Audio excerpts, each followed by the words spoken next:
So I wanted to talk about Kanye. Kanye is begging Kim. I'm going to talk about Kanye begging Kim to come home. I'm going to talk about Marilyn Manson. I'm going to talk about the Black Godfather, Clarence Avant. And I want to talk about Virgil Abloh and the Verzuz.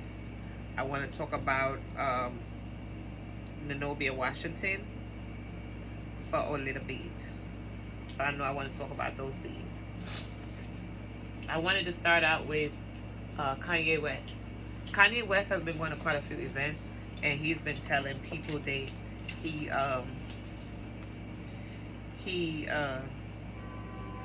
want to get back with Kim because he feel like that will influence millions of families to stay together and millions of families to reconnect, and that will be, you know, a great thing. Which Kanye being in the church part of what he into, that's basically what they teach you in the church. God honors marriage. So no matter how the marriage look like it's falling apart, God honor marriage. So if he want to get back with his wife, that's what's occurring.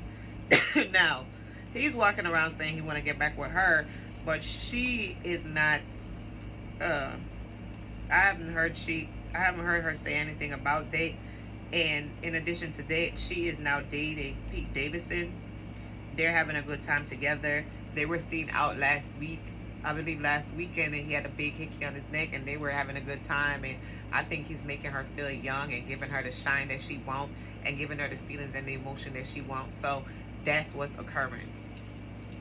Child, honey, child, I'm gonna give y'all this tea. I'm not gonna let nothing break me. If nothing break me up to now, it ain't definitely is not gonna break me after now. So I'm gonna give you this tea, and I'm gonna do my video as I said I would do.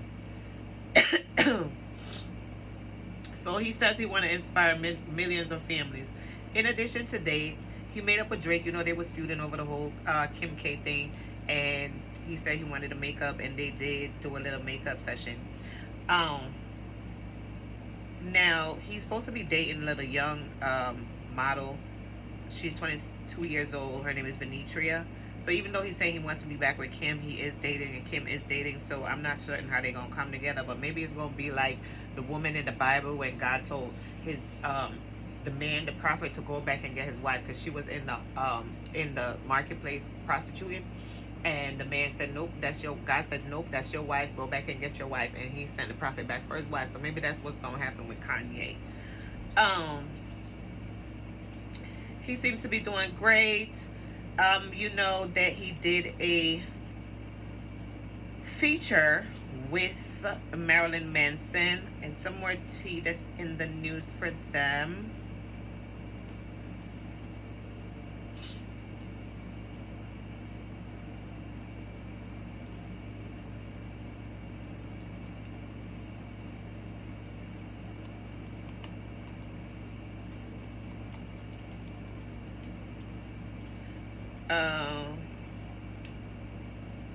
So Marilyn Manson, Justin Bieber went and prayed with Kanye West at his latest Sunday service concert. That was earlier in the month on November 1st.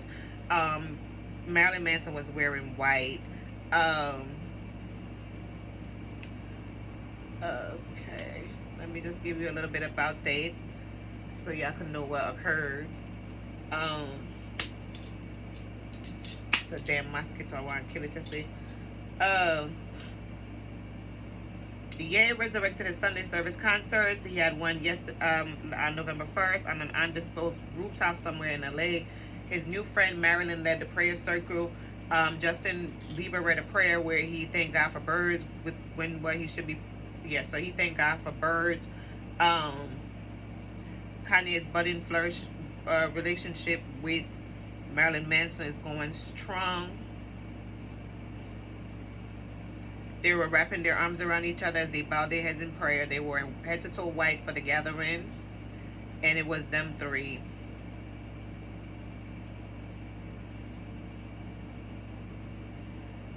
So this is, well, it was them and the church people. So this is how they was dressed for the concert, right? And Marilyn Manson is there in his white right here, okay? This man's right here. Now, I ain't never seen Marilyn Manson wear white. I don't know what this is. So really and truly, I want to give you a little bit of information about Marilyn Manson.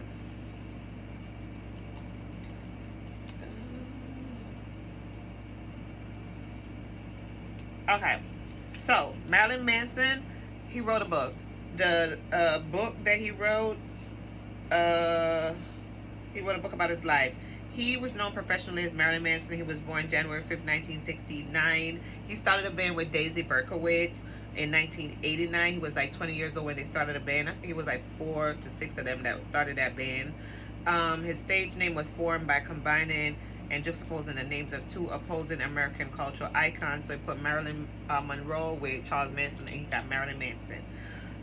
He's best known for music released in the 1990s. All right. 3 of his albums went platinum and 3 more went gold. All right. And he went to he started the band with Scott Petisky, which is Daisy Berkowitz. The band was called Marilyn Manson and the Spooky Kids till it eventually changed the name to Marilyn Manson.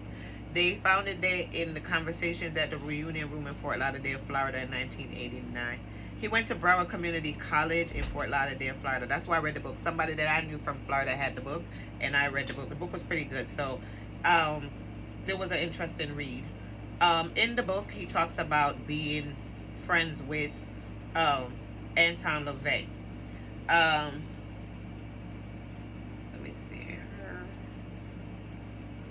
He's been in movies, and he's also been in, he's done art because he's an artist, and he's in video games and other ventures. Alright. So let me tell you now. He says that he is, in his book, he talked about how he was certified by Anton LaVey in the Church of Satan. Anton LaVey was born April 11, 1930, and he lived till 1997. He was an American author, musician, and occultist. He was the founder of the Church of Satan and the religion of Satanism. He authored several books: The Satanic Bible, The Satanic Rituals, The Satanic Witch, The Devil's Notebook, and Satan Speaks. And he did like 3 albums: Satanic Mass, Satan Takes a Holiday, and Strange Music. He is featured in quite a few, he's featured very much in pop, like in the entertainment industry. Like he's featured a lot on clothing. This is Anton LaVey. Alright, founder of the Church of Satan and the founder of Satanism. He and Marilyn Manson were friends, okay? And so Marilyn Manson stated that Anton LaVey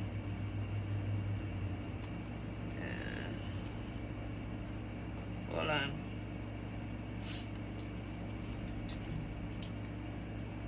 I'll give this to you.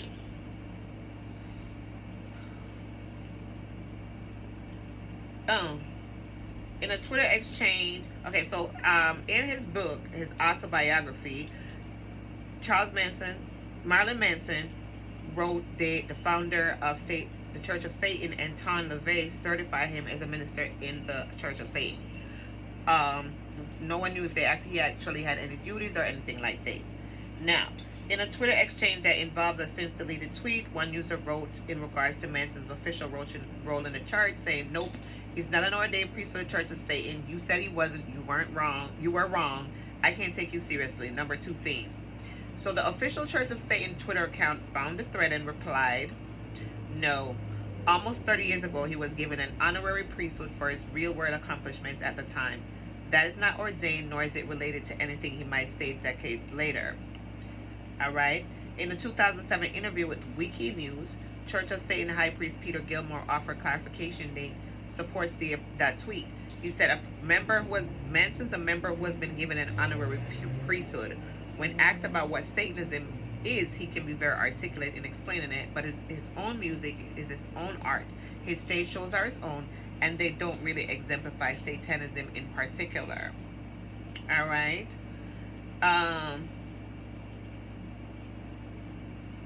he's been having a hard time, Manson, with the last tour that he had. He canceled his tour on the set just minutes before he was supposed to take the stage. Then a venue flooded due to severe weather and forced cancellation of the entire show. And then he collapsed on stage in Texas due to the heat exhaustion. That was back when that article was posted. Now, as far as Manson is concerned, that is what we know about Anton LaVey. So Anton LaVey was a part of the rock and roll scene back in the like 60s, right? Yeah, because the guy was born in 1969 and he did it in 1989. So by 1989 and 1980s, so Anton LaVey was brought to the attention of Marilyn Manson. I don't know if they were friends. I don't know what they were. So Marilyn Manson actually said that, you know, me and him was friends, and at the time, he gave me the honorary, you know, membership or whatever, but that's not what I subscribe to today, okay? And that may not be what I am doing today. So he lets us know that that's not his maybe belief now.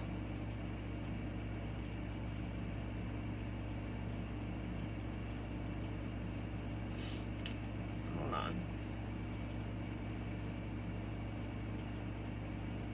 And this is the two of them together. This is Anton LaVey. And this is Marilyn Manson. Okay? So I just feel like at the time Marilyn Manson was coming out with his music, I feel like it was a beneficial relationship. I feel like somebody told him, put him in the book, saying that he gave him a certification because it looked cute and nice to say that he was a part of the Church of Satan. And them being friends, it was a plug for Anton LaVey, and it was a plug for himself to say that he was a part of the Church of Satan, so people would look at him different and have something to, you know, a freak, different type, you know, look at him, look, allegedly. And so that's the reason why he indicated that. So that's, I feel like that's why he did that. So if that's the case, then he said his friend died now, and that, you know, that was a long time ago, and he may not necessarily be a part of that anymore. So when he did the song Antichrist Superstar, they wanted to, like, the agenda was to, like, bring out the Satanism at the time. It was just coming, when the year that he was born, 1969, Anton LaVey wrote the Satanic Bible. So, LaVey was like the Black Pope in the Satanic sphere, and Marilyn Manson took on the role of the Black Pope in the mainstream pop culture, like, so in where pop culture was concerned. So that's how that came about. So it was more like, let's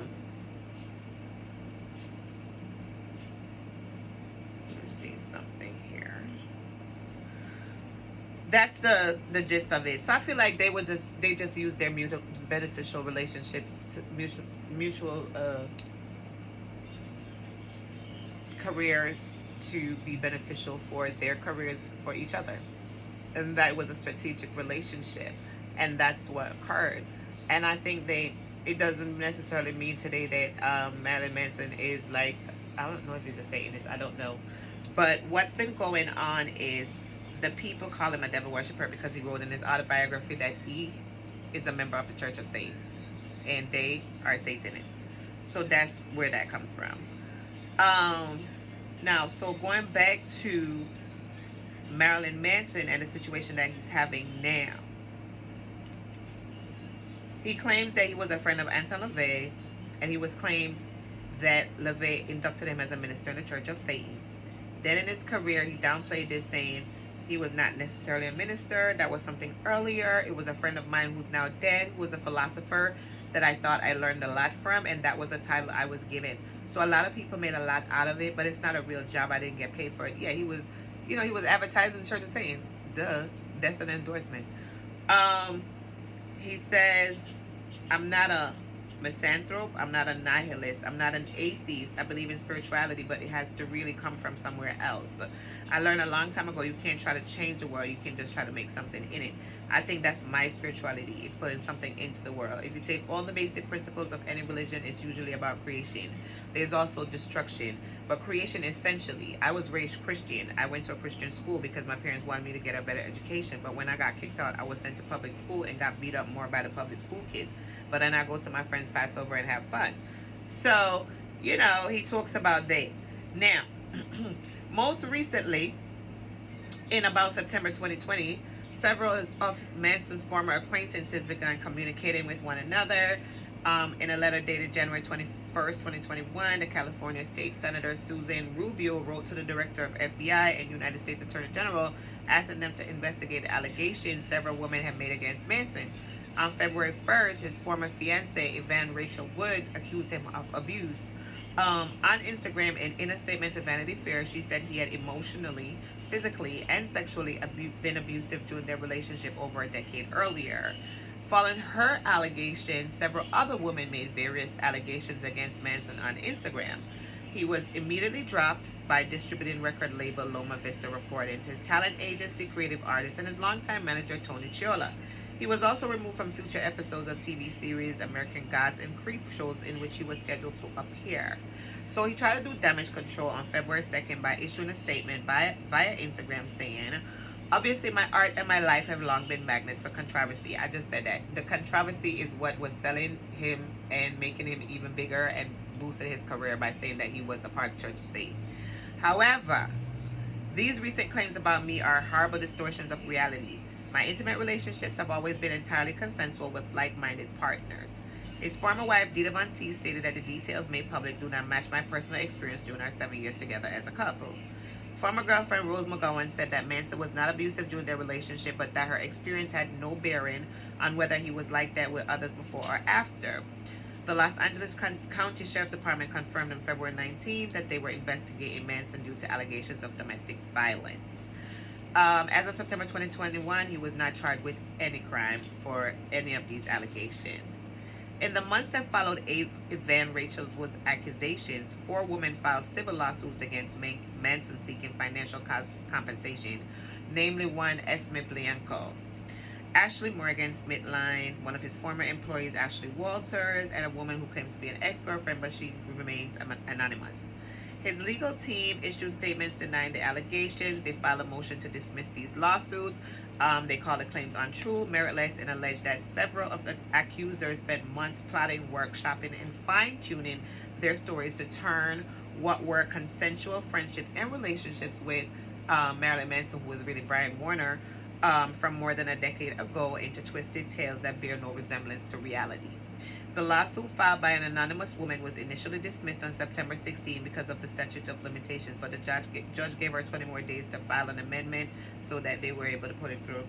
On October 10, 2021, a federal judge denied his motion to dismiss Bianco's lawsuit and allowed the case to proceed. And now it was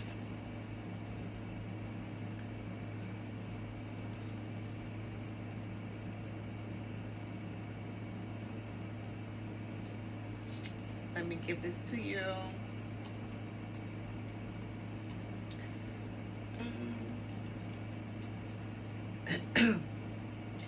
On November 30th, this past week, his house was raided by police in connection with his assault investigation, and they raided the house. They didn't say what they were looking for, but they came. They left the place early Monday morning with media storage units, including hard drives.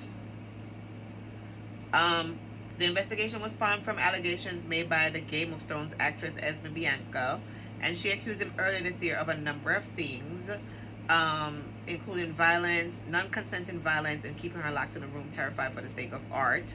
And she thought that she was being trafficked, in a bunch of allegations that you can Google and find. She said she felt empowered to come forward with her story after Yvonne Rachel Wood made her allegations, and then the police did go ahead and open the investigation. Marilyn Manson is still denying the allegations against him, and he's denying all of these allegations. So just to let you know, so my take on it is, I'm not exactly certain what's occurring, like as far as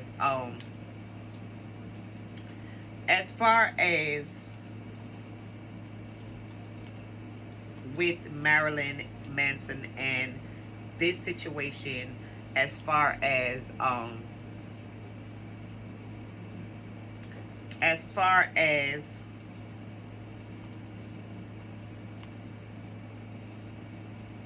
hold on, as far as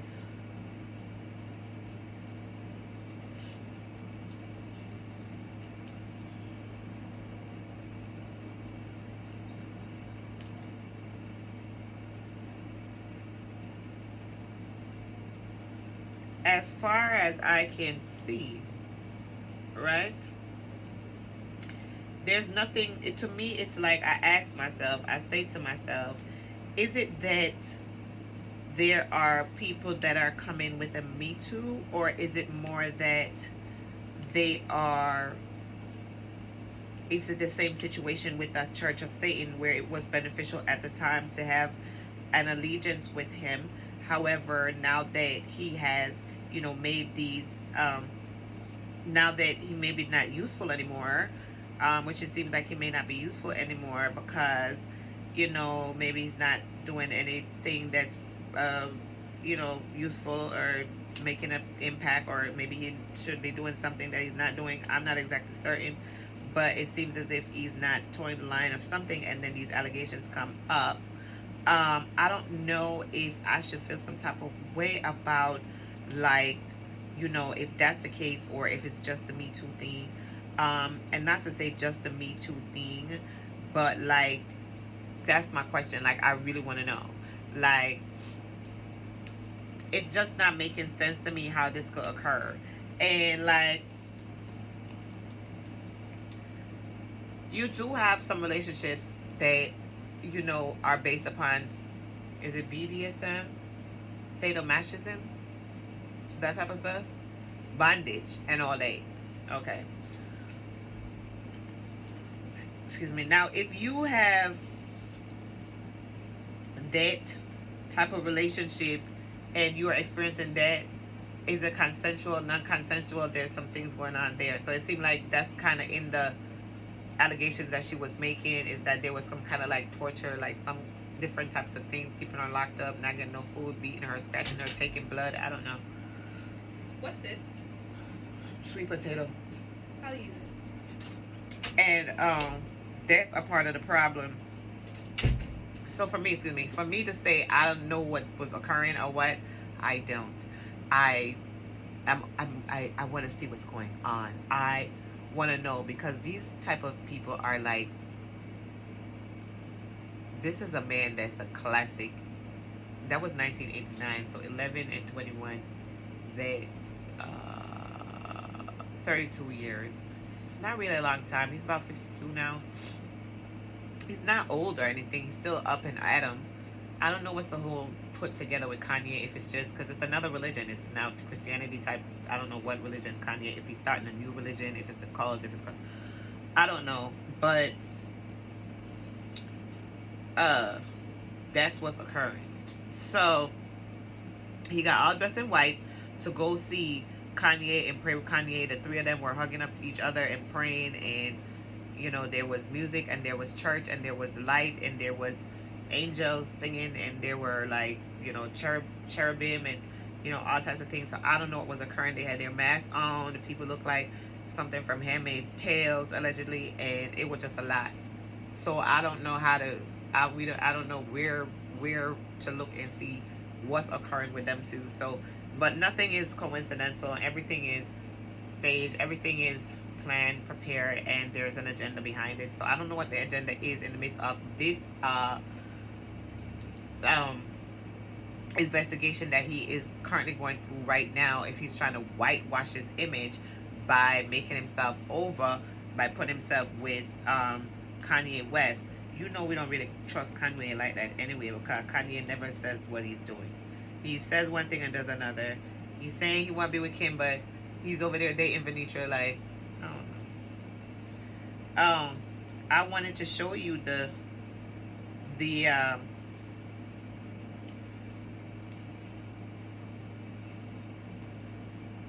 I wanted to show you the him in his suit of white, like I said at the show. So this is them in white at the concert. This is what kind of looked like. This is Marilyn right here. Can't really see his face or nothing because everything is hidden. And then another photograph. Why I said it looked like. Why I said it looked like. Oh God, this is not what I was trying to find. Why I said it looked like. Handmaid's Tales is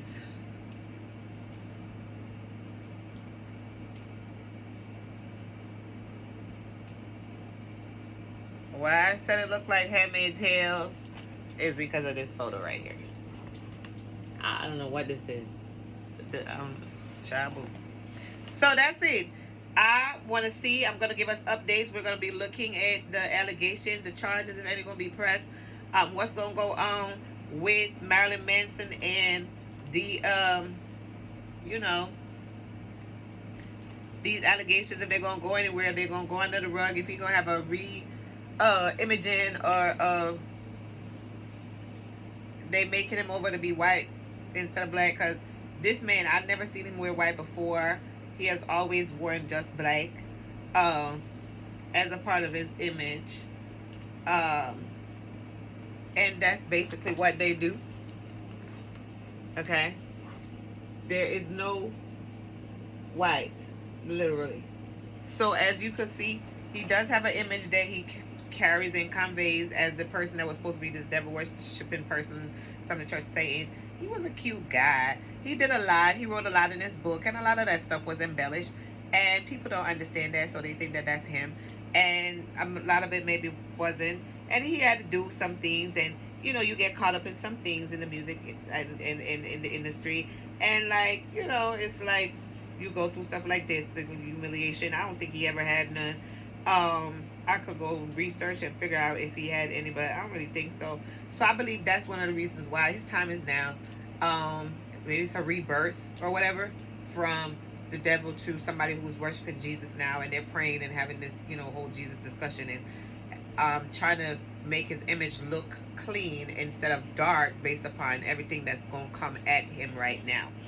Also, there was this situation with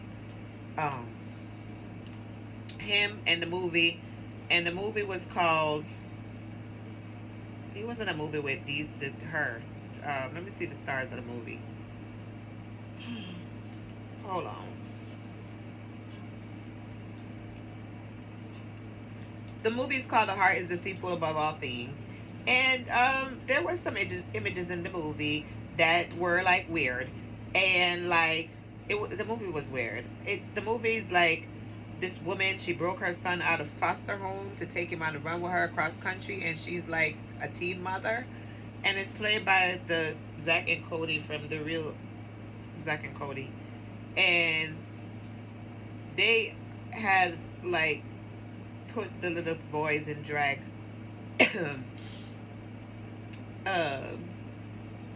They put the little boys in drag, and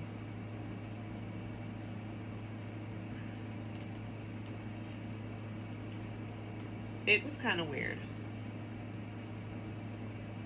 And let me see who is the star.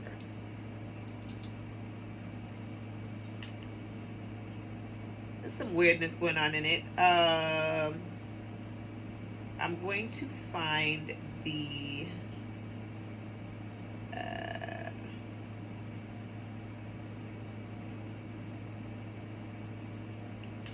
picture for the. Alright, I'm soon done with it. I'm not going to be going too long. I need my charger. Hold on, let me see this. Okay. So this is the picture of one of the little boys on the Asia Argento. Okay, I want to talk about her. All right, so this is it. The little boy Sprouse. He was playing a little boy in drag for this movie with Marilyn Manson. So let me see here if she is.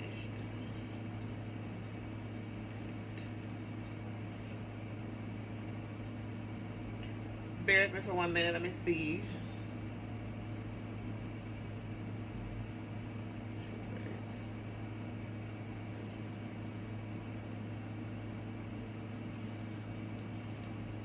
Hold on 1 minute.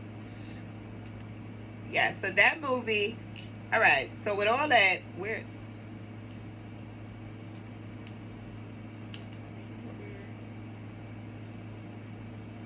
she was ahead of the Asia Argento. She was ahead of the Me Too program, but she was saying that she was assaulted by older men when she was underage, and then there was a boy that came out that said she assaulted him when he was underage, and it was a mess.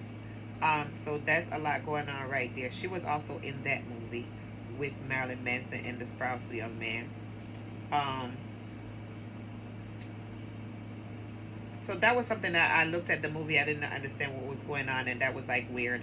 So they came first hard drives. I hope it ain't no weird stuff on there that's weirder than weird. That we're gonna be like weirded out. It's a lot going on with these people. All right, so that's it for Marilyn Manson. I just had to give you that little bit of tea and let you have it. And there you have it. Now, the next thing that I wanted to talk about was the Clarence Avant, which is the Black Godfather.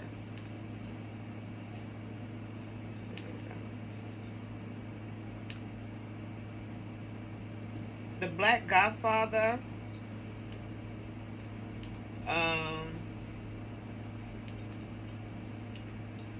The Black Godfather, Clarence Avant. I wanted to talk about him.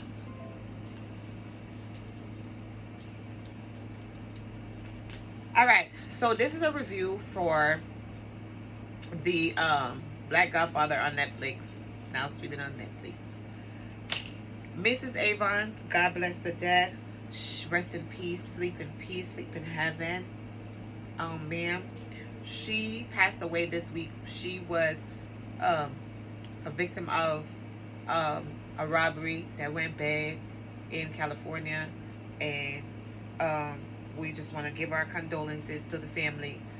The family does consist of their daughter, who is Nicole Avant, and she's married to Ted Sarandon,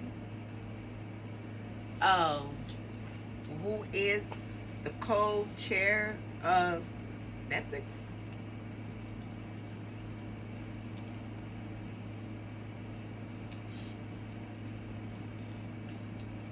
Ted Sarandon, who is the co-chief executive officer for Netflix. They've been married since 2009, him and Nicole.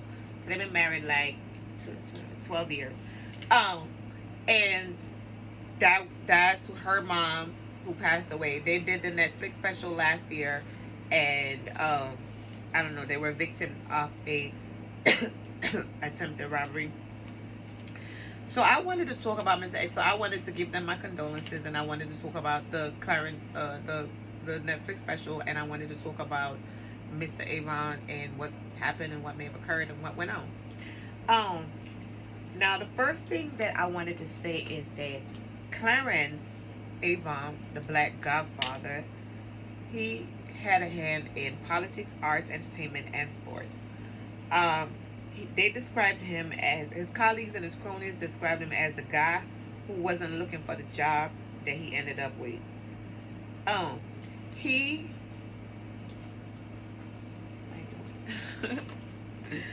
Yeah, no, I do not play with these.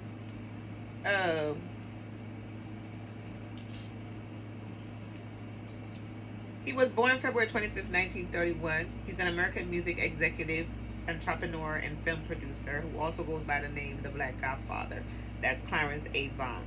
His 75th birthday was celebrated by Billboard in its February 2006 issue. I think he's like 75th, 215, 90, or maybe 91. So he was born, they said, in Climax, North Carolina. He was the oldest of 8 children. He had issue with his mom. He left home in like about 1947 as a teenager. He worked as a stock clerk at Macy's, and then he went to a law directory. He was working in a law firm, doing what colored folk did at the time. He began in the music business in the 1950s as a manager of Teddy P's Lounge in Newark, New Jersey, and it was owned by a promoter named Teddy Powell.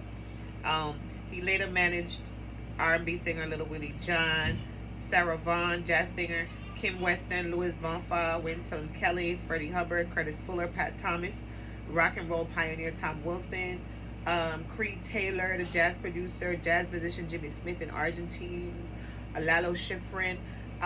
He incorporated Avant-Garde Enterprises in November in 1962 in New York, the same month that Smith became a client of Associated Booking, and originally had offices at 857th Avenue is where he had his office.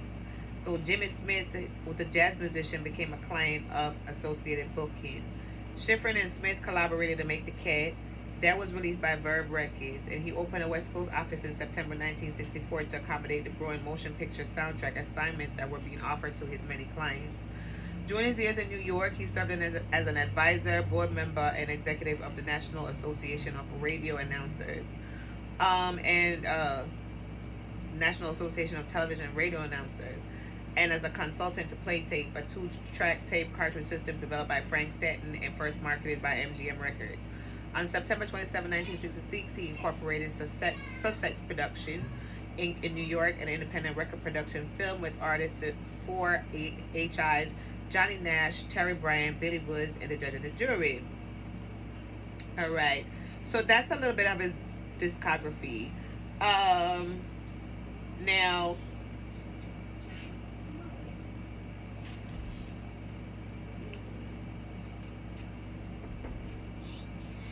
in 1967, he married Jacqueline Alberta Gray in Jamaica, Queens.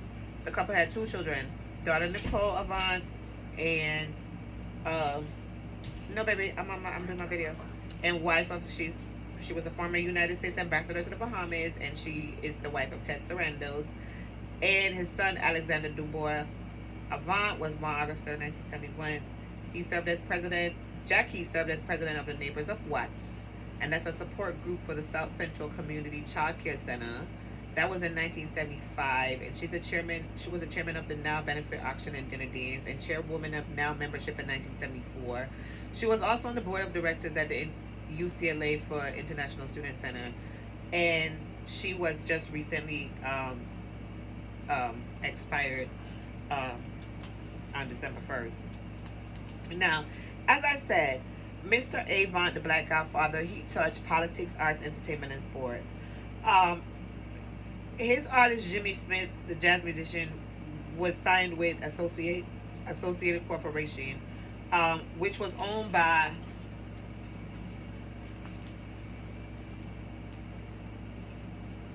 hold on,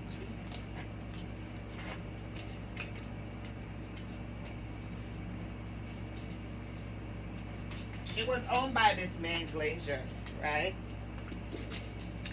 So the man Glazier, he owned Associated Corporation. So, what I don't know where Clarence met Glazier from. Okay.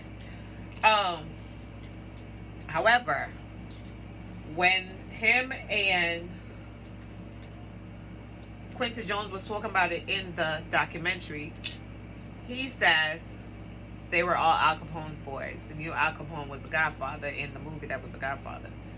And he said that they were businessmen, not mafia. So Quincy says, "Oh please, Clarence, please.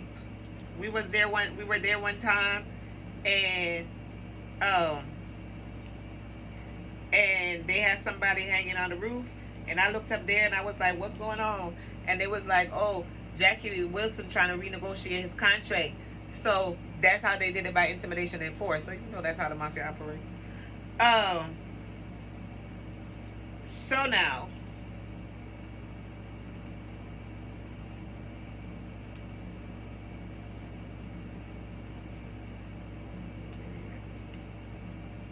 oh,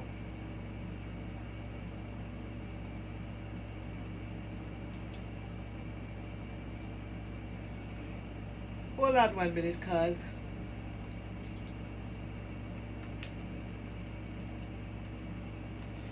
We're gonna get this right. You know I am. I'm gonna play that.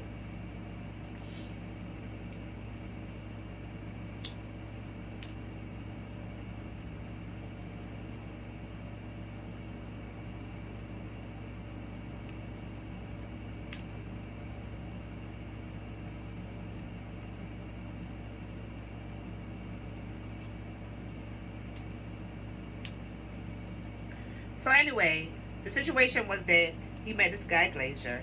Glacier seemed like he was the one who was like running, the man behind Clarence. Okay.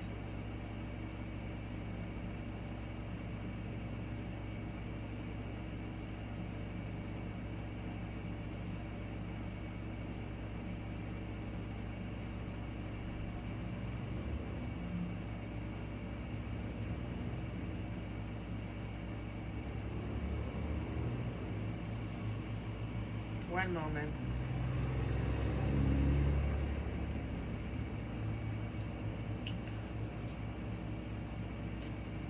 So I saw something earlier that I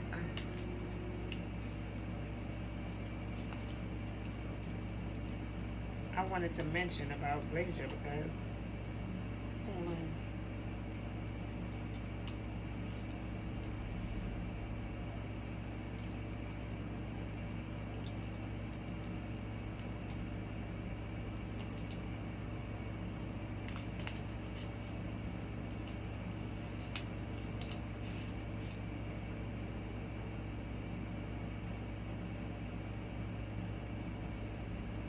All right, we'll get back to that.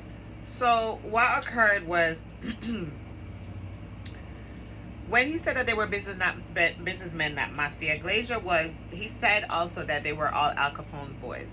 Al Capone at the time was the Godfather, and then so Clarence would have been here, and Glacier would have been here, and then whoever else in the hierarchy, and then you would have Al Capone. So in all of that, and understand that. Clarence must be the person that they were sending out to do the things that they wanted to get done. What are you doing? Stay right there. Stay right there. Thank you. Thanks. All right. Thanks, baby. Close the door. So Clarence was the one that they wanted to send out to do all that stuff. So with all of that occurring and happening, they had Clarence. He was the black Godfather that seemed like he worked for the Godfather through by default or by So now he said that they were businessmen, not mafia. And Quisa said, "Oh please, that don't make no sense." Now Oscar Cohen, who was the eventual owner of Associated Corporation, I believe that's the name of it. I'm gonna get to it in a little bit. Because I think I noted the name, but I don't know. He ran with Glacier. From he was 15 years old, he was working with Glacier. Okay? And when Glacier died, when Clarence decided that he was going to move, Clarence decided two things. He was never going to move to California, Beverly Hills, and he was not going to get married. His wife, she got pregnant. His mother told him, you didn't have no father, you need to make sure this baby have a father. So he decided to marry his wife and move to Beverly Hills. When they moved to Beverly Hills, they were going to live in this area that there is no that's where the color folk were living. And Glacier asked him, where you going to live? He said, where the color folk live, and he said, no, you're gonna live in Beverly Hills. He didn't have no Beverly Hills money, so Glacier gave him the money to buy the house, or however they worked around it in the back end. And so he owed them. He had a debt with the damn Al Capone and his boys. So when Glacier died, he received a call from Clarence received a call from Al Capone's lawyer, and it said, Clarence, your loan is forgiven. And so he was able to like get some freedom from there. All right. Now, he touched music, and I gave you some of the examples of some of the music people that he touched. It was a lot more. Now, the guy, Don Cornelius, was having some issues with his show, which was Soul Train, and there was an ABC consultant that was starting up a new show called Soul Unlimited, trying to bite off Cornelius's gig, and they wanted Clarence to come in and be the guy to endorse it. And Clarence went over there to ABC and said, no, that's not the way it go. It gonna go like this. Clarence was the type of person, it seemed like he used his clout, he used his pull, and he used his position to strategically place his people, whether his friends or whatever they were to him, in good positions to be able to benefit and eat something out there in the world. And they talk about him really good, saying that, you know, he makes sure that you went for what your white counterparts were getting for the same situation that you was finding yourself in. There was a guy named Andrew Young, and he was actually at Dr. Martin Luther King's death. And he was one of them that actually did the report when Dr. Martin Luther King died. He was born March 12, 1932. He's an American politician, diplomat, and activist. He started his career as a pastor and an early leader in the civil rights movement. He has founded or served in many organizations.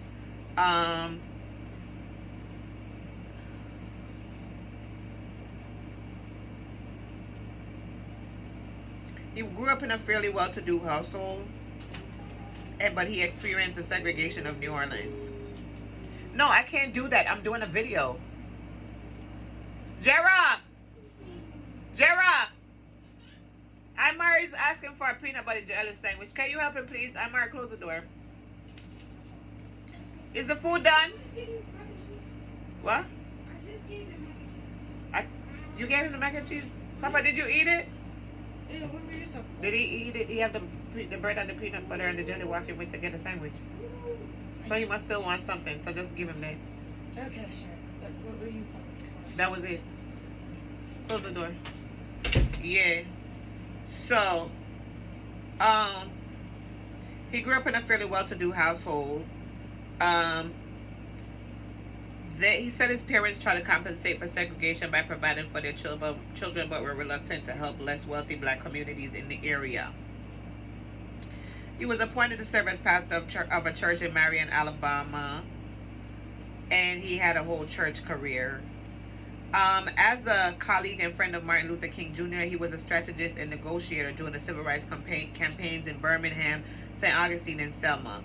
He was jailed for his participation in civil rights demonstrations and so on and so forth. Now, in this man was born 1932, so 48 years later. 48 years later. In 1970, he ran as a Democrat for Congress from Georgia, but was unsuccessful. After his defeat, Reverend Fred C. Bennett Jr. introduced him to Murray M. Silver, an Atlanta attorney who served as his campaign finance chairman. He ran again in 1972 and won. He later was re-elected in 1974 and 1976. During his 4+ years in Congress, he was a member of the Congressional Black Caucus and was involved in several debates regarding foreign relations, including the decision to stop supporting the Portuguese and all this stuff. Now, this man here, Andrew Young, right? He was there at Dr. Martin Luther King Jr.'s death. He ended up running for Congress. Avant helped him. He had a concert with 30,000 people, and Andrew won. He essentially had the first fundraiser for a politician of that size, of that demographic of people, of that stature when it came to celebrities and artists and all of those things. And so he began to cement himself not just in the entertainment industry, but now he was moving into the political arena. But as we said, it's always going to be whatever is on top of him was working for, towards, or, you know, wanting to influence. He was the first influencer. Clarence was the first black influencer in reality. Now, Jimmy Carter was also somebody that Clarence was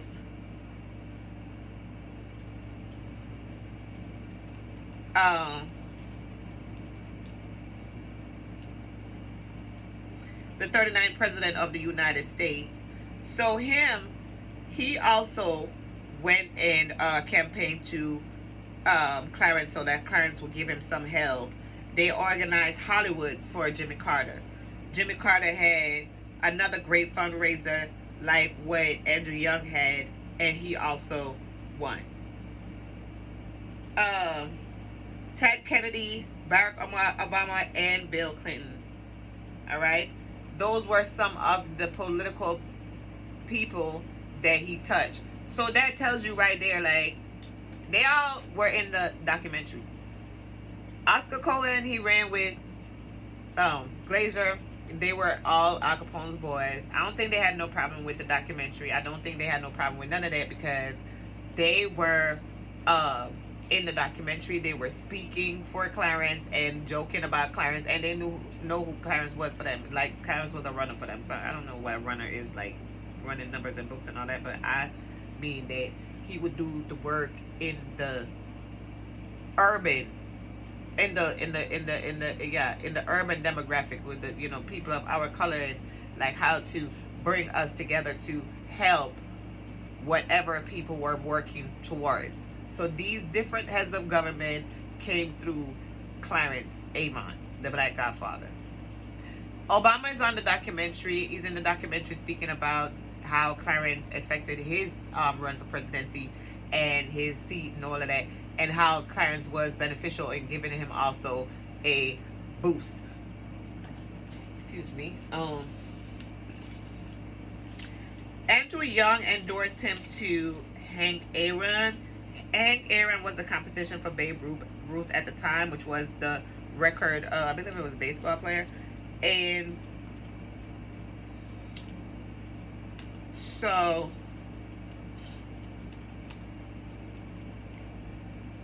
yeah, it was a baseball player. And Hank Aaron was looking for something of a higher stature.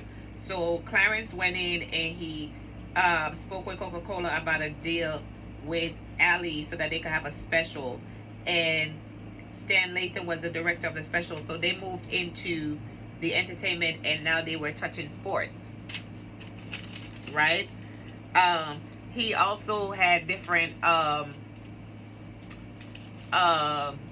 events or different areas in which he touched with Jesse Jackson and Al Sharpton in civil rights cases and issues that he was behind in the back of the scenes where he stayed. So Sussex was closed down by the IRS and he went broke. Then Bill Withers, which was a big part of his roster, left Sussex, and then foreclosure followed. Joe Smith, the former president of Warner Brothers, spoke for him. Jerry Moss spoke for him. They said that he had a long life in this game. No, Jerry Moss says, in order to have a long life in this game, you got to keep your friends and you got to know your friends. And these were the people that bailed him out of the problems that he was having once he went into foreclosure and stuff. John Platt, people from Sony, Universal, like Warner Brothers, like CBS, like you name it. They said there was a situation where they did E.T., Quincy Jones, Spielberg, and Michael Jackson wanted to do the soundtrack with Universal because it was a Universal movie. Michael didn't have no permission from CBS for who he had a contract with to do the soundtrack for Universal. So they were having a problem where they was going to have big problems. You know, this was disrespectful and all that. Clarence was in the room. He was meeting with everybody. So somebody said, well, what is Clarence doing here? They said he represent everybody. That's who Clarence Avant was, the Black Godfather. That's who he is, the Black Godfather.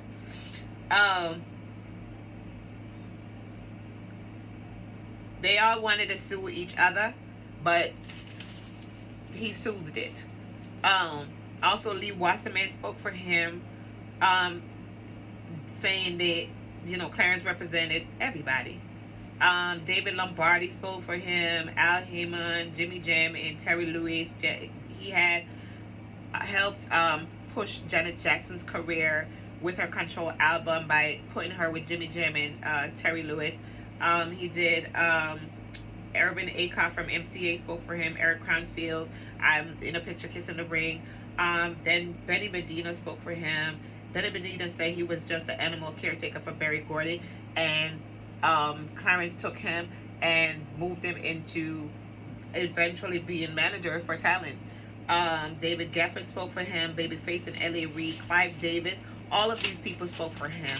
Even Puff Daddy spoke for him, saying that he kept him out of jail for 2 or 3 times, and that you know, he helped him greatly. He helped raise $1 million for Bill Clinton. And Bill Clinton wanted to cry when he said that when the Republicans tried to run him out of town, Clarence said, "Don't even think about it." And Clarence was the only one that was there for him. What's that? Ethiopian cabbage? I don't actually know. So taste it. So there's no chicken?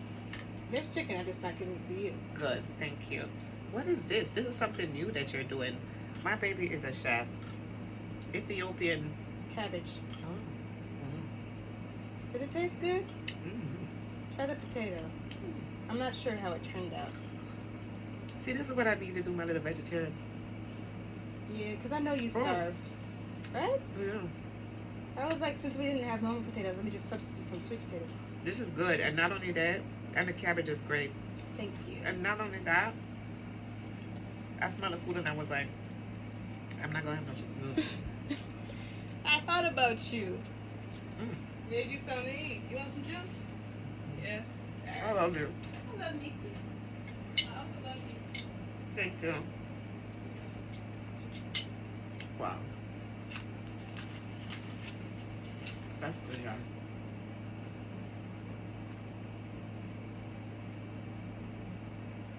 It's like curry. The cabbage with the sweet potato.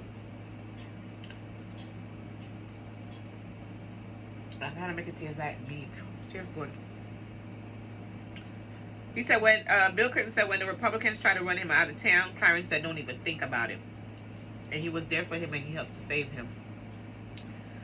Barack Obama was not even a senator yet when he met him. They have organized his Democratic convention. And Brian Mathers, I don't know, Barack's finance officer or whatever, helper, analyst, whatever. He spoke for Clarence, and he said that when there was no one to even speak out for Obama because Obama was not even a senator and he came out to do that prolific speech that he did, they had to call in John Kerry. John Kerry was called in and he made a speech ahead of Obama, and that was what was the thing that paved the way for Obama. All right, so I am done with that.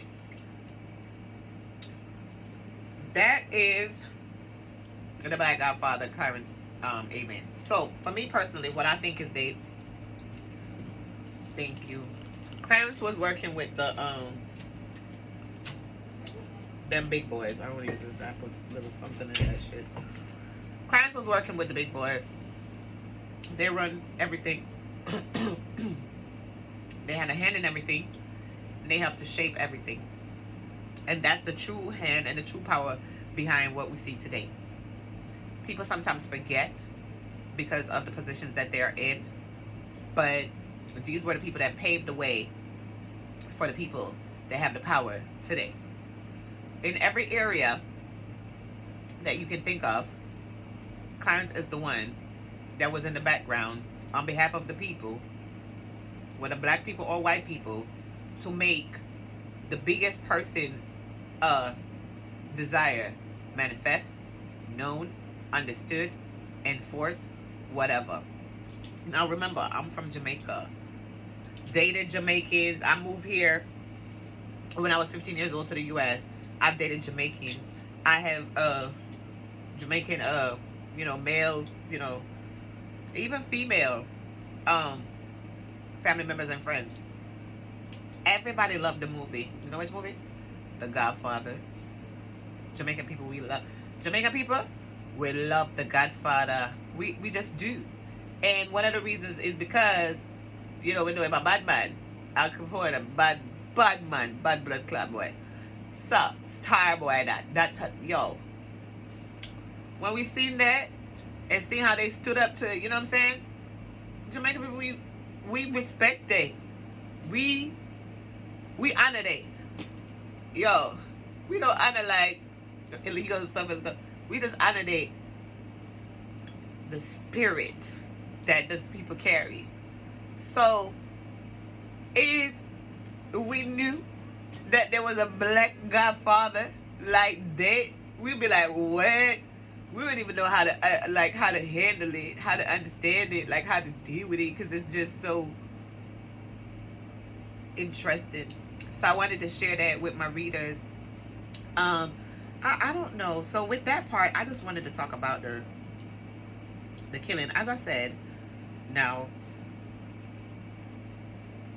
Clarence Avant's children positioned in a good way, because he being in the background and everything, touching everything, his kids had to have a good way.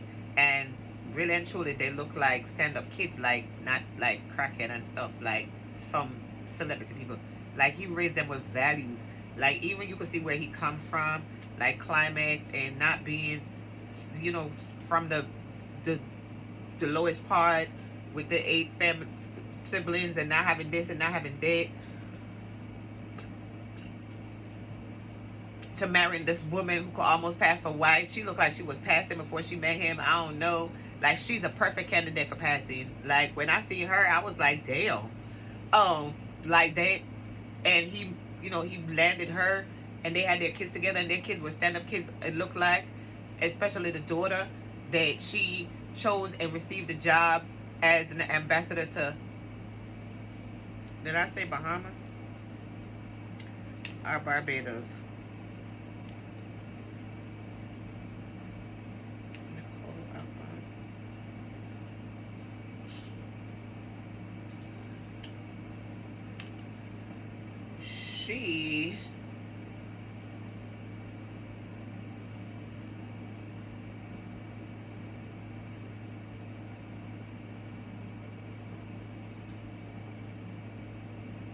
She is a former United States ambassador to the Bahamas from 2009 to 2011, and I think that she married Ted Sarandos, and the two actually met at an event organized by Nicole in her role as a finance co-chair of Barack Obama's 2008 presidential campaign. So she met him when she was in her role, before her role. She was in the role of finance co-chair of Barack's presidential campaign. So she said that they were asking her to do a lot of things, and she got involved. And then after he received his presidency, he made her the United States ambassador to the Bahamas. And I guess she and her husband at the time, you know, were in that role. And she's also a producer, and she produced the Netflix movie, The Black Godfather. So I like her. I like her feel. I like her energy. She seemed like, you know, a straight up person. And her husband, and so on. So for me personally, I don't think that this was like a hit like from the Mafia, because they were in the movie. They know what happened. They know what occurred. I think maybe somebody think that they have something. I think that when you rich like that, like you bound to have like artifacts or something like that, or something, you know, a safe, I don't know, something that somebody think that you have that they coming to get. Like it sound more like that. Like, you know, somebody ain't gonna wait for you to, like, you know, expire to get what they want. They want, you know, something you had. It seemed like that's what that is. I don't know if that boy was sent there to get something or what it was. The story was a bit conflicting, because at first they said that Clarence did not, that he was also shot. They said that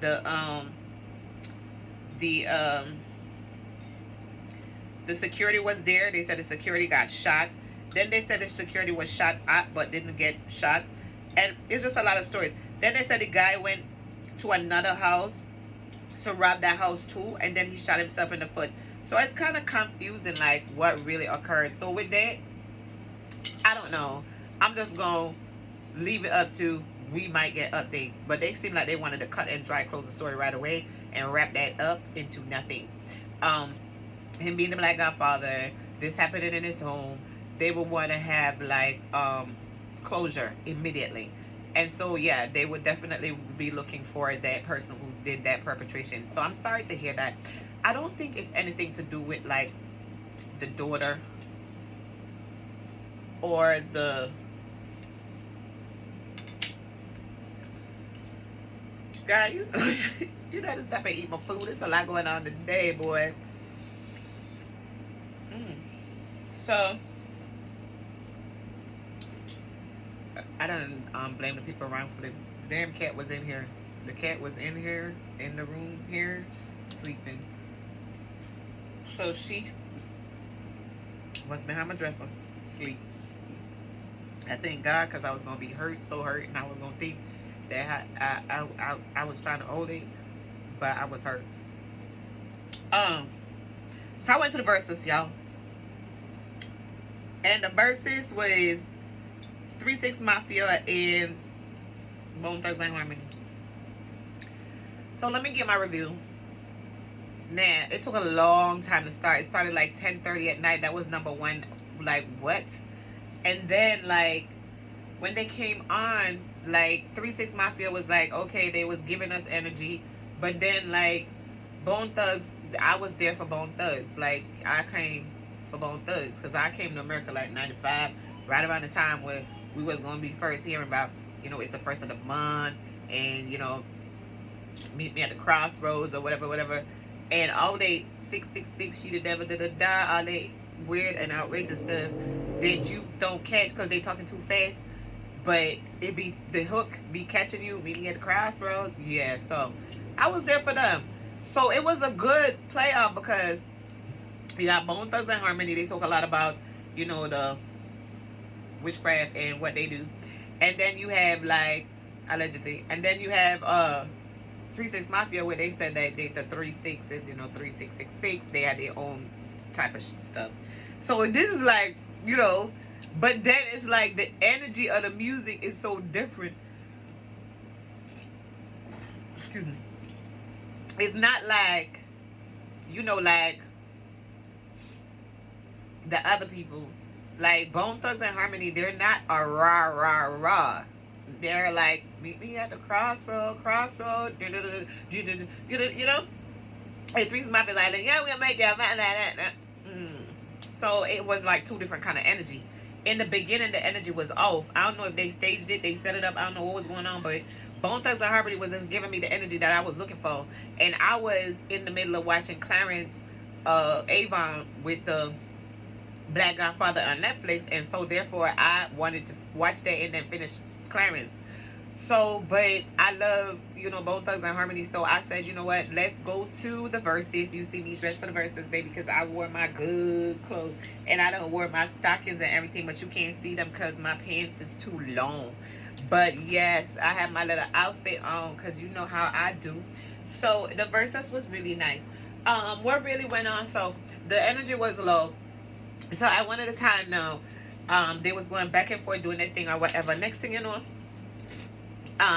mother's ear busy boy and said, hey, let me tell y'all something right now. Before we get this shit even started right now. Y'all ugly motherfuckers ain't gonna be looking at me sideways on the stage neither. Yeah. So somebody from the other camp was like, what? What the hell are you talking about? Like, you know, like, you know, like, I don't know. They was exchanging words. And Busy Bone threw his bottle of water or whatever it was and the mic and everything all at once. And I was like, well, what's happening? It was a fight. It locked down. I'm like 200 and how many K viewers at this. And I was just there with me and my bestie, Fat Joe and Jaru. And we couldn't even get like a good 100,000. And I'm like, y'all don't pay with the church money like that. I don't know if they didn't think they was going to get paid good or what was going on. But Bone Thugs and Harmony, they wasn't working with it. There was no harmony. So then they broke it up and they came back without Busy. Because Busy, we need y'all to get paid. Huh? So they came back without Busy. They apologized or whatever, Lazy Bone and all the other bones.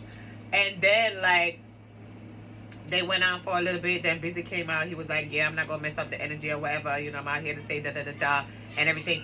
And then they hugged it out. Everybody hugged it out or whatever. And they brought the energy, and the energy rose, and the energy rose.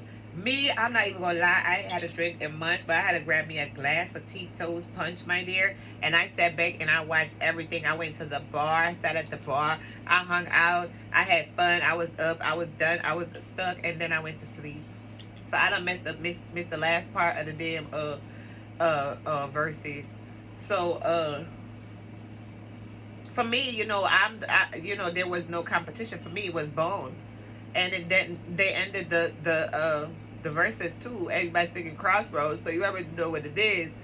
And they brought out some good people. Like at one time it was Lil Jon, and another time it was Lil Wayne, and it was Flip, and it was this one and that one. I don't know all them people, but I was under my liquor, and I was like, yes, me feel nice. I me love your liquor weird, me love your liquor John. Come true, come true. I was going with beer things. Man, I felt like a damn groupie at that party. I was like, child, boo, this how you act starstruck, Mona? Girl. So that's it for the verses. Winner of the verses, Bone Thugs and Harmony. I don't give a shit what nobody said. I want to kill that fly. So we did them. We did them. We did them. So we wanted to talk about Virgil Abloh. Virgil now is the founder of Off-White. There's a lot of people passing away out of nowhere. I don't know who them people is. There's a lot of people you never heard from them. You heard them, you didn't hear them, whatever. Allegedly, him born September 30, 1980, and he passed November 28, 2021. He was an American fashion designer and entrepreneur. He was the artistic director of Louis Vuitton's menswear collection beginning in 2018 and was given increased creative responsibilities across the Louis Vuitton brand early 2021. So he was also the chief executive officer of the Milan-based label Off-White, a fashion house he founded in 2013. I don't think he founded the fashion house. I think they just put his name on it because he was working with Kanye and they gave him a deal or whatever, and they just used him like as an influencer, like Clarence Avant, the first black influencer. A trained architect, Abloh, who also worked in Chicago street fashion, entered the world of international fashion with an internship at Fendi in 2009. That's great. Alongside American rapper Kanye West. How he get that? The two then began an artistic collaboration that would launch Abloh's career into founding Off-White, the first African American to be artistic director at a French luxury fashion house. Abloh was named by Time magazine as one of the most 100 most influential people in the world in 2018. And he did that. He got married.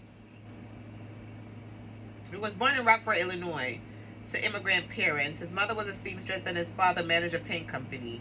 He learned how to sew, so he get that from his mommy. He went to Catholic high school.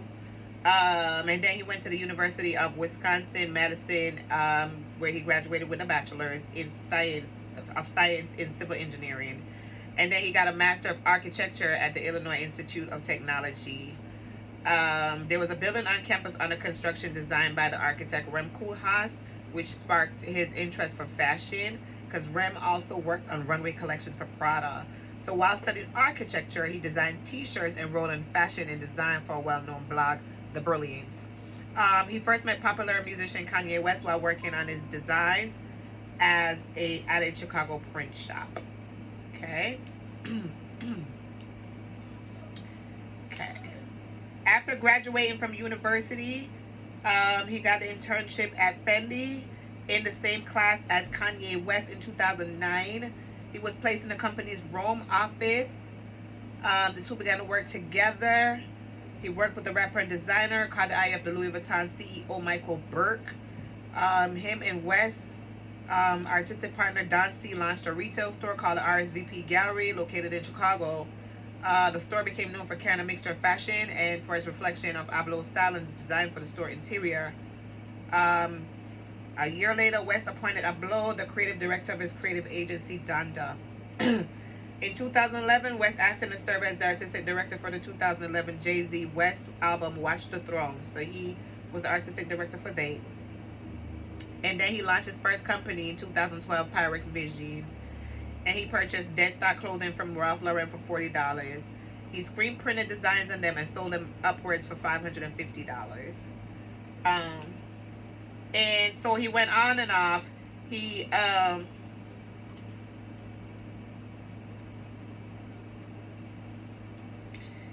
went on to marry his wife.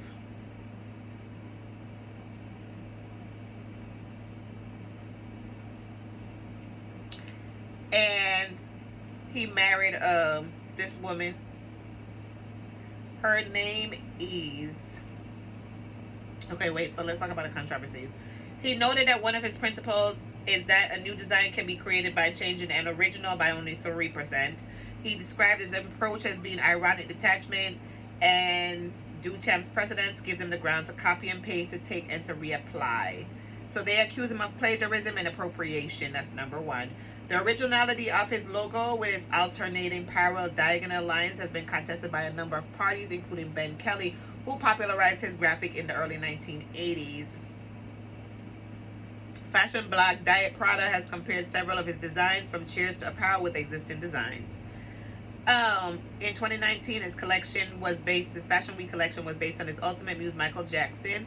The launch occurred 1 week prior to the release of Leaving Neverland at the Sundance Film Festival. In response, Louis Vuitton announced they would not produce any items that directly featured Michael Jackson elements. He also received criticism in early 2019 when images of his off-white team suggested a lack of cultural diversity at his head office. Only, pale people in there. There's no darkness. In 2019, Louis Vuitton recorded a 20% growth in sales that were in part attributed to his appointment. However, in December 2019, he predicted that streetwear would die in 2020 as people moved to vintage clothing. On the March 2020 launch of his collaboration with Japanese streetwear designer Nigo, he retracted his earlier comments, clarifying that he was only riffing, describing himself as an office. And he was on Instagram in the George Floyd protest, protesting the people going into the people's stores and doing all that. So, yeah, that was not enough. All right, so that's it. He lived in Chicago with his wife and 2 children. Abloh was of the Ewe ethnicity of the Volta region in Ghana. And in 2019, he was diagnosed with cardiac angiosarcoma, a type of cancer, though he kept the diagnosis private, and died on November 28 at the age of 41 in Chicago. So they say he had cancer and that he died of cancer. And, his wife is going to get started. He has a lot of money. And, I'm sorry to hear that. Rest in peace to Virgil Abloh. They did have some allegations, weird and wild allegations about him and Kanye, that, maybe they were dealing together or whatever. Kanye is a little bit, seems a little, bisexual, trisexual, I don't know, like, try everything, try anything, do something, do anything, do whatever. So, I don't know. It seems like it, but maybe it's not.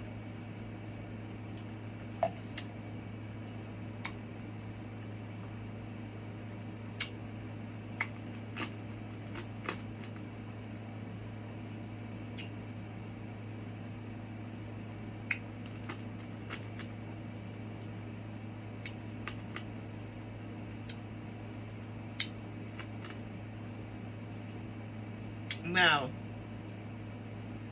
he did great things.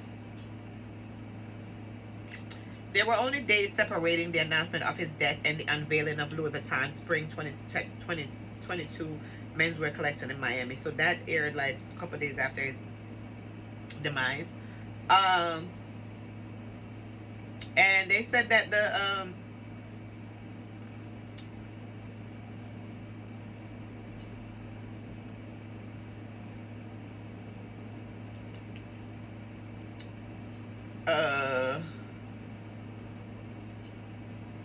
so it was time to kick off Art Basel, where the designer Virgil had often showed other projects. The show took place on a wharf off the mainland of Miami, where attendees were shuttled onto ferries. Celebrity attendees sped over on speedboats monogrammed with the Louis Vuitton symbol, and 7.2 to indicate Abloh's 7th show for the brand. outside the entrance to the gigantic statue of Abloh, done in spray painted neon ombre, sunglasses on, Louis Vuitton monogram portfolio in hand. It serves as a reminder that the entire experience, from the cement runway venue down to the monogram hip bags and sneakers, all the way over to the brand's new Miami menswear boutique and larger than life sculpture garden, were born from Abloh's own fountain of creativity. So that's nice. Oh, they had Kid Cudi walking in that fashion show too, and let me show you Kid Cudi rocking the new Louis Vuitton look from Virgil Abloh. This that's what it looked like.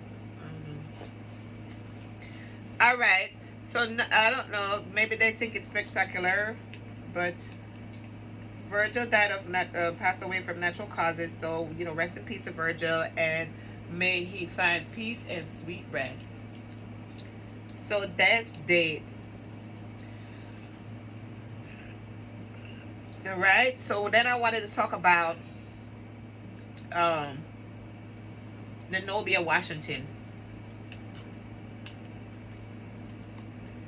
Nenobia, Washington. She's this meme girl from IG where they had a meme of her.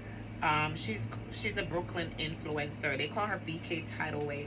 She was on the internet doing a lot. She was doing the most, talking about a lot of artists, saying she slept with a lot of artists, naming a lot of artists, talking about Remy Ma, talking about Nicki Minaj, Cardi B, just everybody, saying she slept with everybody. She was funny. I didn't know her. I just seen her a couple of days ago, and when I decided to go ahead and do the story, she did do a live a couple weeks ago, and on the live she said that she was thrown out the window by her ex-boyfriend, and she told him she didn't want to be with him no more, and he threw her out the window. She said from a third floor window, and she broke this and she broke that, but I don't know what's going on. She fell from her death from a building, according to the police, NYPD. She was unconscious and unresponsive in front of a building on the evening of October 30th. She was taken to a nearby hospital where she was pronounced dead. Her official cause of death has not yet been confirmed, but they said that they believe that she jumped from 6 stories up. Her son's father, David Jackson, told TMZ that he's been informed she fell from a window, although witnesses have different reports. They said that she was missing ahead of her death. However, they said she was never missing. She became an online sensation in 2015 after her interview with the publication Hot New Hip Hop went viral. In the video interview, she's like, I'm Brooklyn, yo, I'm so Brooklyn. She's like, yeah, they killed Biggie. Like, I don't know if you know her, Brooklyntidalwave, but she passed away. So fans took to social media and they were expressing their grief. A lot of people follow her, and a lot of people were sad to see her go. But as I said, she do talk a lot of that buffale. And the buffale that she was talking, it might have been buffale that could get you in trouble. I don't know. It depends on who you're talking to and what you're talking about. But calling so many different people's names. She said she went to school with Remy. She said her and Remy was like, doing some stuff in the Google her, Brooklyn's Bktidalwave, okay? That's her name. She is from Brooklyn, so I decided to talk about it because she said she's so Brooklyn. She was born in Harlem. She was living in the Bronx, but she loved Brooklyn. So for somehow, some way, she ended up living in Brooklyn. And she represents Brooklyn and Nenobia, Washington. Rest in peace, Nenobia. I wanted to go ahead and mention her and give her a shout out because she was like an influencer on IG. And she passed away, so we wanted to go ahead and address that. We didn't know if maybe, like, they said that she jumped, but people are saying that they don't think she jumped. That the type of person that she is, they think that she was pushed. And just to be honest, like, watching her videos, I don't even think she's a person that would jump. But then again, they said that she was on, like, drugs allegedly, and that she would they said there's a video with her doing like drugs on on Instagram or whatever. I'm not sure of that, but they said that there is something like that. So, and she did talk about taking coke a lot, because she said coke is her drug of choice and that she do her coke. So I don't know what happened or what occurred, but rest in peace, rest in heaven. I hope everything goes well with your spirit, Nenobia. But I just wanted to talk to about you briefly on my show. All right. So I also wanted to talk about the Wheel of Time series on Amazon Prime. Man, Wheel of Time. Oh my God.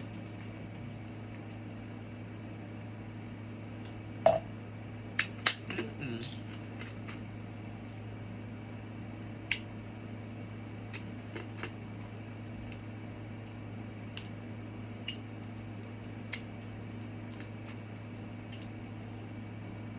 I've been watching The Wheel of Time and I cannot get over it. I just watched episode 4 this last Friday. It's every Friday on Amazon Prime.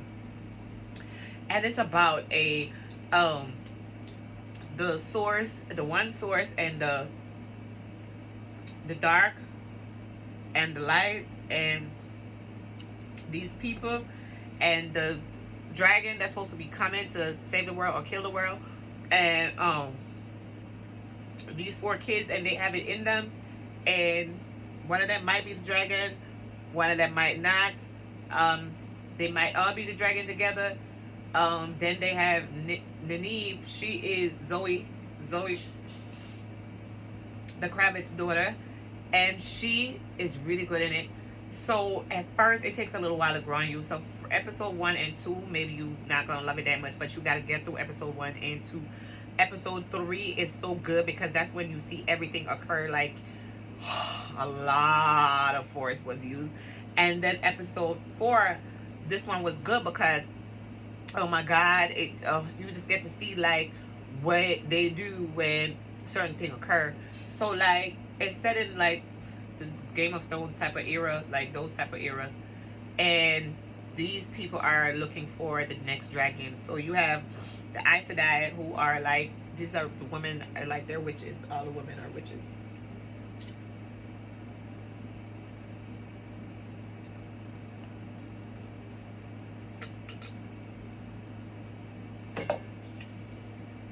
I have my glass. I just didn't feel like throwing it out when she brought that to me. I'm not in the mood for that. So,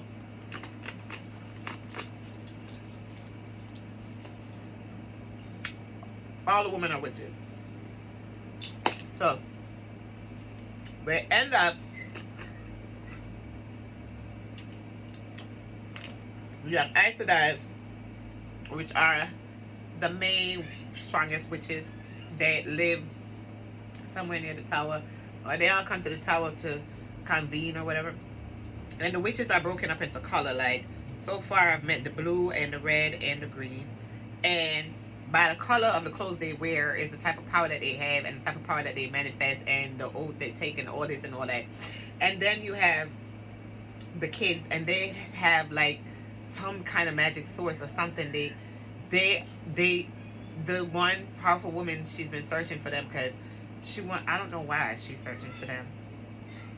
It's still not established. The Reds, they want to take the source out of the people that not supposed to have it, which is the men, and only the women are supposed to have it.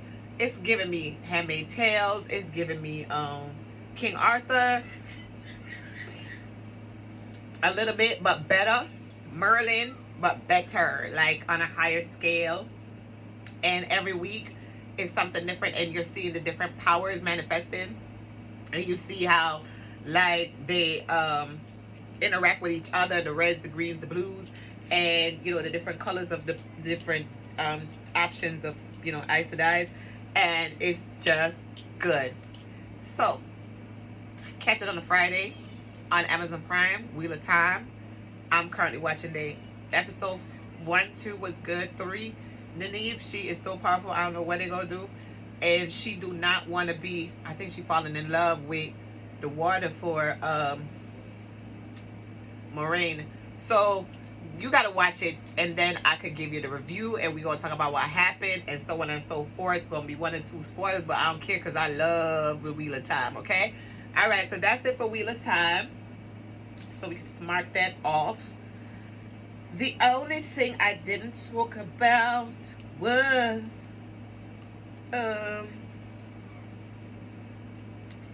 this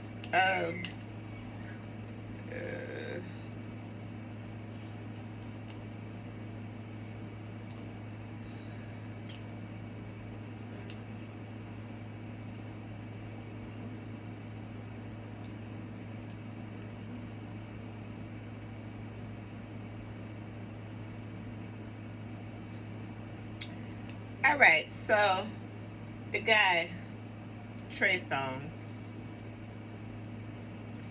he's under investigation for another assault of another female for an incident that occurred on his birthday.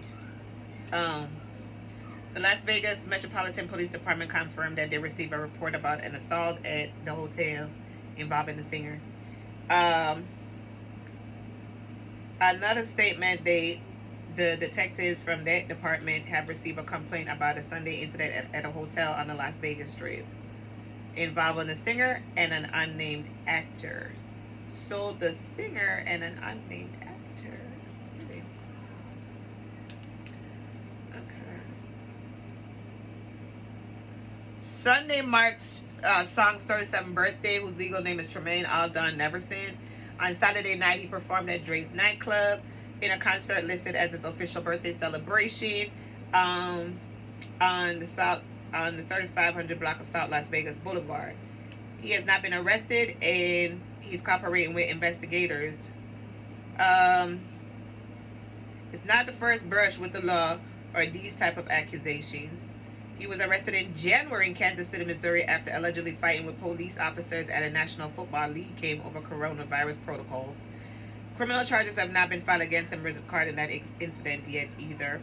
In 2018, he was arrested for allegedly hitting and choking a woman at a party, but he was not charged. He claimed that the woman made up the scenario for personal gain. That same year in 2018, he was sued in federal court for allegedly punching a Detroit cop in 2016. So, you know, they come back. He punched the man in 2016. They came and charged him in 2018 for allegedly punching the man and giving him a career-ending brain injury. Oh, my God. He was sued in federal court. He was initially charged in the incident with felony assault of a police officer and misdemeanor aggravated assault for allegedly also injuring a photographer. He ultimately pleaded guilty in 2017 to 2 reduced counts of disturbing the peace and was sentenced to probation and anger management classes. In 2017, Keke Palmer accused him of intimidation of a sexual nature in an Instagram post at the time. She claims that he secretly recorded her and then included the recording in his music video for Pick Up the Phone. Wait. What? Yeah, because she said, I don't know. She said she was intimidated. I don't know if it was sexual. She said that he put a camera on her. You cannot use your phone or your camera and just start videoing people to use in a damn music video when they have contracts and stuff like that. And she know who she signed to, and she know what she's supposed to do and what she's not supposed to do. She don't want to get sued, so she refused to be recorded, and he was still recording her, and they had some problems. She went live and talked about it. It was crazy. Hold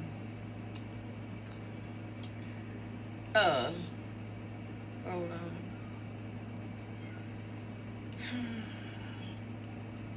They were previously friends, which everybody, I don't know what kind of friends they was. She shared a post on in 2017 saying that he ignored her wish to not be included in the video, and she accused him of using sexual kind of intimidation against her. She said, "This is preposterous. How am I in this video, Trey? After you found me in a closet hiding because I was so afraid of any more conflict. Literally, my last option was to hide because you all would not listen when I said I did not want to be in the video the first time. Just because you give someone food and alcohol and throw in a little sexual intimidation don't mean they will buckle." She said she was secretly filmed for the video, which shows her for a brief moment sitting on the couch using her phone. As Mike X Angel says, I palm her like Kiki. She said, "This is the sexism and misogyny I refer to, because if I was a dude, he wouldn't have even tried me like this. Let this be a lesson to all. I'm not for the bullshit. I'm serious about my business, and you will not use my likeness without my permission. When you're in front of a boss, you treat them like one, like I treat you. No means no." And I feel good about it. So following her initial post, she shared 2 videos in which she described the alleged secret filming, which she said happened at a party hosted by Songz. She also responded to a couple of people on Twitter regarding her story. Later that night, he seemingly responded to the accusations with a few tweets. He didn't use her name. It appears he was referring to her because he said, baby girl bugging, point blank period. Got my number, could have called, saw the cameras and the lights, heard action. Baby girl bugging, point blank period. Got my number, could have called, saw the cameras and the lights, heard action. Oh, okay. She was on a music set. He said, I don't do this Twitter stuff. Girl, you know me and got my number. F out of here. So neither party has commented further, but the Huffington Post reached out to them and nobody commented, and there was no updates about that. So yes, he was accused by her for the intimidation of that nature. And it seemed like it just keep getting worse and worse for him. Like, they accusing him for all types of stuff. Now he done got into this. I don't even know what's happening here. With them saying that he assaulted this woman or whatever, and this woman acting, you know, so, and then they're saying there was an unknown actor.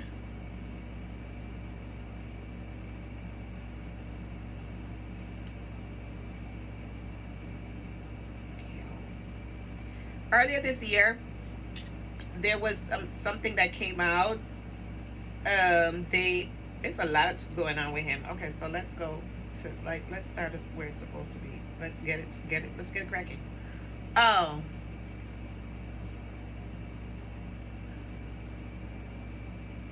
He got arrested in January 2021 for allegedly refusing to wear a mask. They said that he wore the mask before the game, but I guess he didn't want to wear the mask at the game. Then he punched a cop at the game. That was in January. Then in March, something came out where he seemingly spit in the two women's mouth at the same time on, I don't know if it was a set that he was on. I don't know if it was a video. But it's oozing into the mouths of the two women. And we're just like, this Nasir. But it seemed clothed. I don't know. The woman seemed to be liking it. He's being photographed, so it seemed like he knew what he was doing, because he seems to do a lot. So no, I don't know about that. That was interesting. So he had caught COVID in October 2020, but I guess he decided in March that he was going to twinging at that mouth. Oh. So he got off the hook for violent altercation with the cops at the Chief game in April. And then in May, he was sued for allegedly punching a bartender at a concert. And then in May again, he allegedly injured a woman's hand in hit and run incident. Okay. Then took off. The singer and the woman got into an argument while they were each in their cars Thursday. The argument escalated and the woman said Trey bumped his cars into hers, so she got out to confront him. She said that when he sped off, he hit her hand with his vehicle. She called the police, but when they arrived, she said he was long gone. They took a hit and run report. Oh God.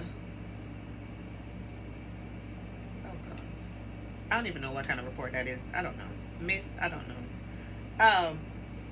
And then this latest incident in November 2021. So he seems to be not catching a break where it comes to like all of the scandal and, you know, things occurring, bad things that he's being accused of and charged with, and, you know, all these things. So I hope he could turn it around for 2022 and, you know, get it together, because I don't even know what's really happening with Trey Songz. He seemed like a nice, clean-cut guy, but it's just so many things about him that do not register that way. So I feel some type of way.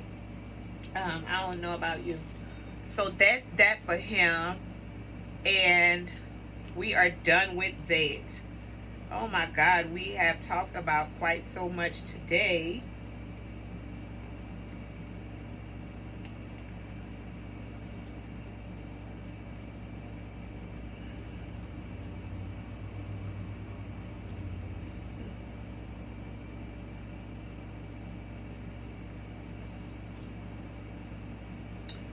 So we were supposed to be talking about Youngboy and his album. that he's supposed to be dropping with Birdman, with him and Birdman on the album cover, child.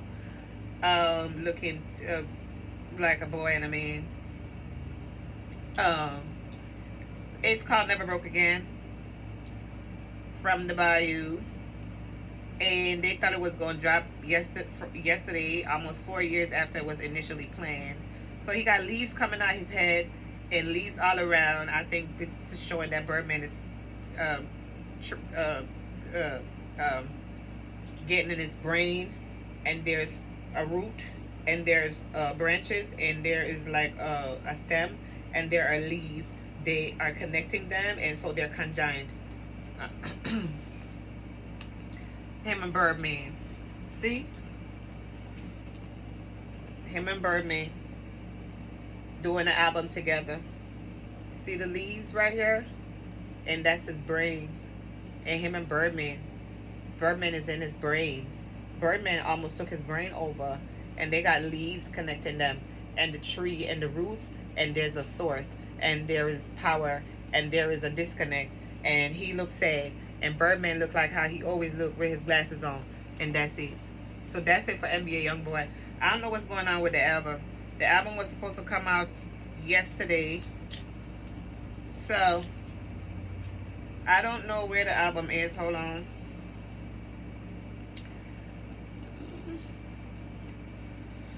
I didn't even know he was working with Birdman. And this a whole 4 years later. And he dropped a new video, but no sign of the mixtape collaboration with Birdman. He dropped it 1 day ago. He looks sad. I don't know what they be doing to this boy. It was supposed to be a joint mixtape with Birdman.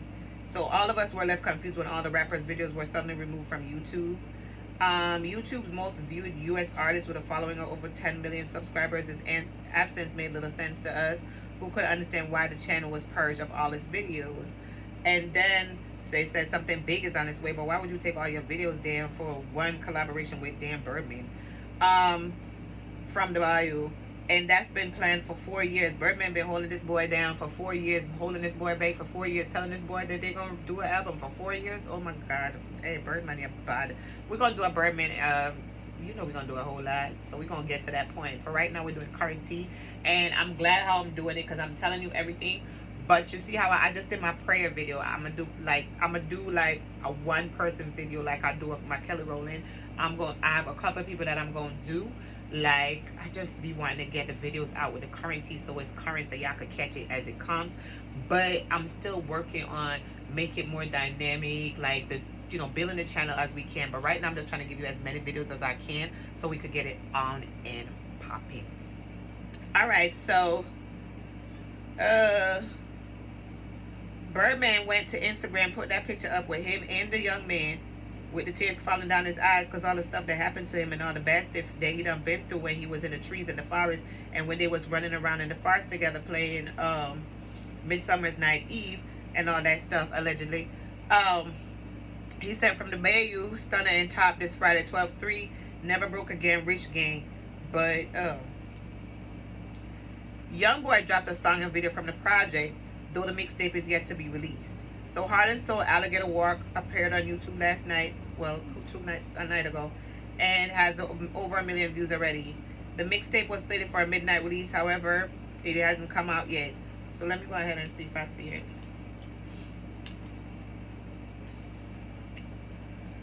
That was a day ago.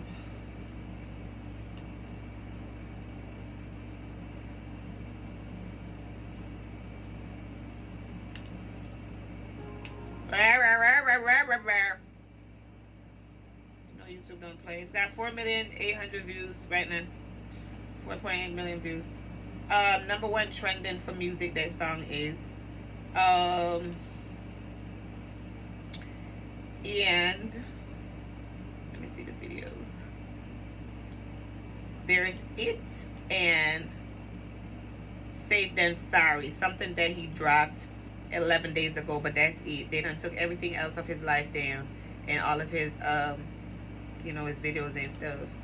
So I guess he could get everything baked. So that's it for NBA Youngboy. We looking for the album with him, the mixtape, collab with him and the man Birdman to come out. Hopefully that does come soon, and then we'll be able to, you know, enjoy that good music if it is. We'll see how it goes. All right, so we got that. We got basically everything. I wanted to talk a little bit about Portia, to give y'all a Portia update. Portia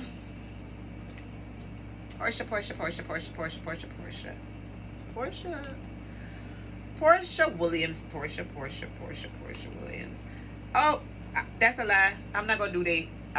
I'm sorry. I apologize. I'm not gonna do Portia because I'm gonna watch Portia Family Matters tomorrow, and I am going to give you a review and an update on Portia's Family Matters reality tea and all the things that are going on with Portia currently on Monday. So let me get this video out with all the things that we done talked about. That's right. I don't want to talk about Portia right now because I don't want to be regurgitating information on the internet, and I want to make sure that I see the next episode first, and then I tie it in with everything we talk about. We drop everything all at once.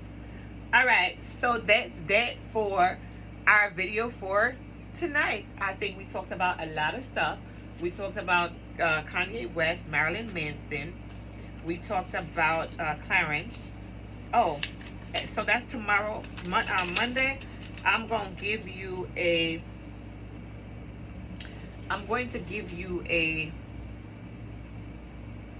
Blueface update with the Blueface and Krishan Rock situation, because Krishan had put quite a bit of stuff up on her page, but she took everything back down. So I don't know where they at and what they do, but I'll be able to tell you what's going and what's saying.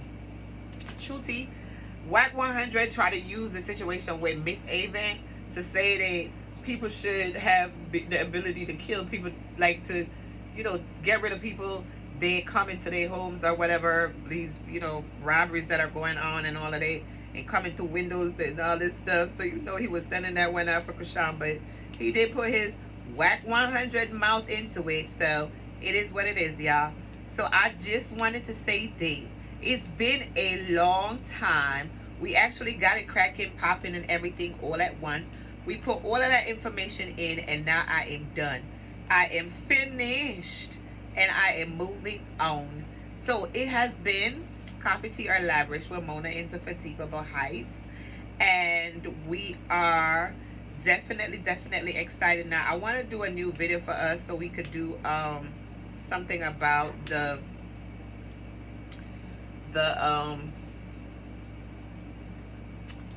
2K views, 2K subs. I want to thank you guys for 2K subs.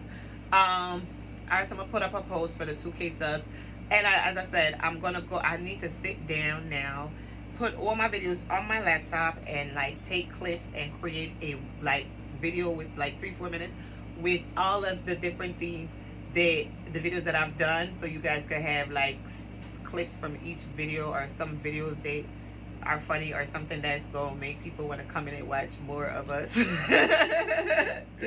that's what I'll be doing next. That's one of my projects. Stay tuned to my next ad review for Dosia.